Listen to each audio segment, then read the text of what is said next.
মূলত প্রকৃতির পূজারী আদিবাসী সম্প্রদায়, তবুও সনাতনীদের রীতি মেনে বিদ্যার দেবীকে পুজো করল কেশিয়ারির আদিবাসী ছাত্রছাত্রীরা।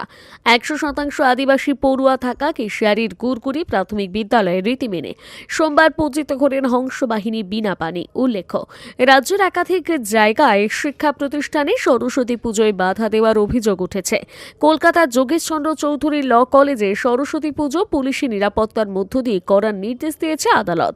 এরকম পরিস্থিতিতে গুড়গুড়ি প্রাথমিক বিদ্যালয়ে 100% আদিবাসী পড়ুয়া এবং মিড ডে মিলের কর্মীরা পর্যন্ত আদিবাসী সম্প্রদায়ের হওয়া সত্ত্বেও ভক্তি সহকারে স্কুলে পালিত হল বিদ্যার দেবীর পুজো। প্রকৃত পূজারী হওয়া সত্ত্বেও আদিবাসী ছাত্রছাত্রীরা এদিন ভক্তি ভরে সনাতনী বিনা পানিকে পুজো করলেন। আজকে গুড়গুড়ি প্রাইমারি স্কুলে আমাদের গুড়গুড়ি প্রাথমিক বিদ্যালয় 1974 সাল থেকে প্রতিষ্ঠিত হয়েছে। সেই দিন থেকে আজ পর্যন্ত আজকে 2025 সাল সরস্বতী পুজো আমরা বিদ্যার দেবী সরস্বতী দেবীর আরাধনায় ব্রতী হই। আজকে শুধু স্কুল প্রাঙ্গণ নয়, স্কুল, কলেজ, ক্লাব, সামাজিক প্রতিষ্ঠান সমস্ত জায়গায় আমরা সরস্বতী পুজো করে থাকি এবং সবাইকেই সরস্বতী পুজোর প্রীতি, শুভেচ্ছা এবং অভিনন্দন জানাই।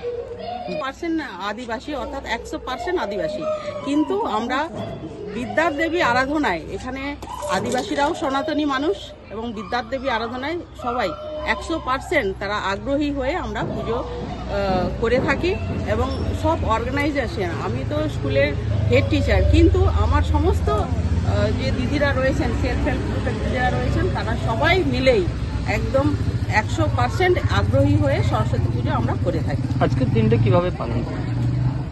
যেভাবে আপনারা জানেন যে আমাদের তিথিটা গতকাল থেকে আজ পর্যন্ত হয়েছে।